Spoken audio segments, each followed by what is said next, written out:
Okay, this is probably what interests many people. What happens is when you jump, it just disappears.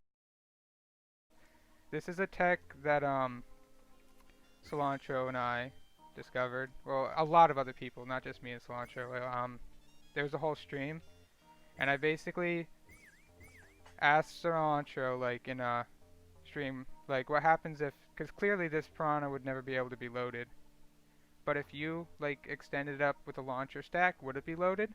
And we found out that yes, it is actually loaded.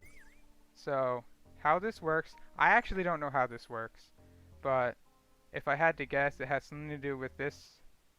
You load this piranha here, and the piranha is in an area where normally it should never be loaded, because what happens is they load like 2 blocks off screen, and then they unload when they're like 16 or so. So this is well beyond 16. But this launcher stack, and this blooper is just so it can go through the blocks. This launcher stack allows it to load. So this is just me guessing. I assume that when you hit the switch, this piranha dies, and since all of these are linked to it, they all unload. I'm not entirely sure, but that's my guess. So this part, this Bowser, is so this muncher will be centered, but there can also be a gap here.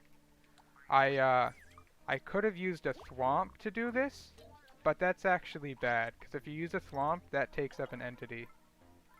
And Bowser does not take up an entity as well as Boom Boom, so it's better to use him or Boom Boom to stack enemies to center them. And so this clown car bounces up, and then the thwomp falls into the clown car, which blocks this thwomp, so you can't see it. And then those switches are just kills the muncher so the thwomp goes and also kills this bigger thwomp. And the troll of this section was, I don't know if I'll be able to like demonstrate it. When you hit this, the Boom Boom instantly launches up. And how that works is because like items in clown cars, they can fit in spaces that they don't want to fit, basically. So this Boom Boom is 2 blocks, so it can fit in a 2 block space. This clown car, I mean. But the clown cars don't really like to be in 2 block spaces, so if you open a space up, they'll just immediately teleport to it. Well, I guess because I'm not. See, it works, guys, I swear. Alright, see, it'll just teleport. It just immediately teleports. So how this works is when the switch is off, this one way is preventing it from going up, but it doesn't think it's getting squished because there's no blocks here. Then when you turn these on, it thinks it doesn't have enough space, so it teleports into the launcher. And you guys might remember that one launcher setup with the note block that made you go up really fast. So I think that's basically what happens here. It goes in and it just wants to go up. So this part right here, originally these weren't here and it was just like normal ground, but that was way too suspicious and I was afraid people were actually going to try going for the star, so I made them these. This is just a troll that can't actually troll you, it's just dumb. Like, almost everyone dodged this, which is what I intended. Yeah, I set up the star like this before I made any of this, because I wanted the setup to look like this so people wouldn't trust it. Then I found my own way to clip them through the one way, which is like by using vines, because when you are climbing a vine and you grow, your hitbox extends through the one way. And they're on tracks because vines on tracks can go through blocks. Alright, hello, I'm editing this video and I kind of realized that I never explained this whole mechanism down here, so I'm going to do that. So when you go into the star pit, you load everything down here because the screen scrolls down and this is a vertical level, so it loads all this stuff. So first what happens is this spring over here activates this shell, which hits the POW, and the POW causes the spiny over here to fall down in the shell, and the same spring hits the spiny and activates the note blocks. Then on the left is the clown car, which loads, and it gets propelled upwards by the note blocks. I used a clown car so that the launcher could go through blocks. So the launcher goes through blocks, and then there's a bomb that blows up some blocks, because if it didn't blow up the blocks, the launcher wouldn't be able to shoot. This part, uh, this setup to make the launcher go fast is literally just as simple as it looks. This is all it is, and it makes the launcher go crazy. I don't know if you'll be able to see it because of the frame rate of my capture card, but it goes really fast. Okay, so basically all of this can just, all this stuff I need to put for this troll, which I'll explain later, but for this troll I need a Yoshi and a mushroom. How this works is there's a note block on a track right here that pushes this swamp up. It loads in this area, and the reason I have this, well, part of the reason, first off, I need the Yoshi and mushroom check, but the other thing is, when you're right here, you'll never be able to see it get loaded in because it's just off screen. And that was all to set up this troll. So this troll was, you go here and you try to go through the grinder, but this shell comes and you put it on so you can't go through it. So I made this setup, and then I was like, cool.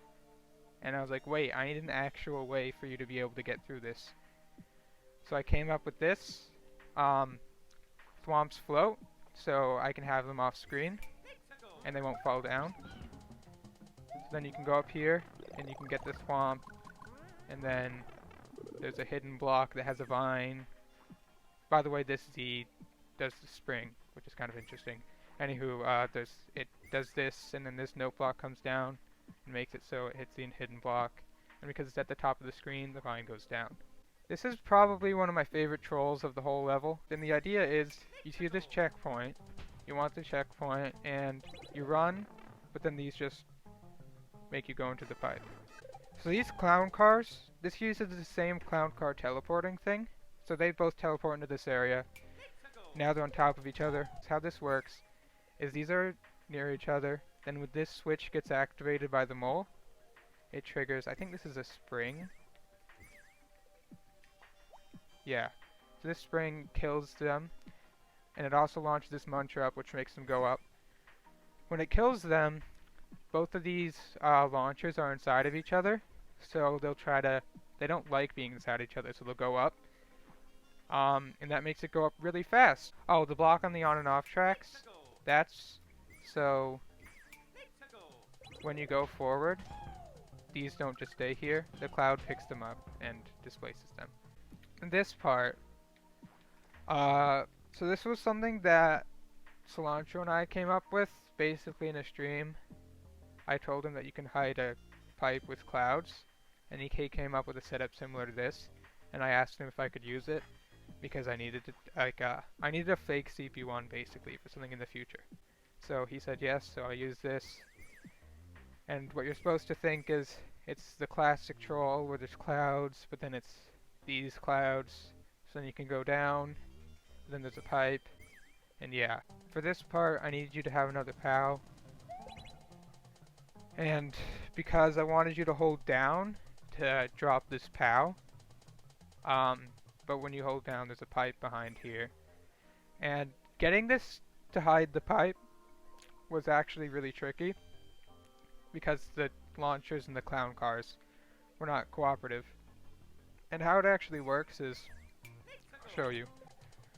When those burners go up, they push it down to be at the right pixel so you can't see the pipe. So once you go into this pipe, you get CP1, and then you get to go up here into this door, which brings you over here. Now I really like this because it's very subtle. So when you go in here, this swamp brings you forward and it says back to CP2. But what's interesting is when this swamp hits this block, the screen shakes. And when the screen shakes, you don't realize that these bombs down here are also shaking the screen to blow up two important blocks. First, they blow up this one.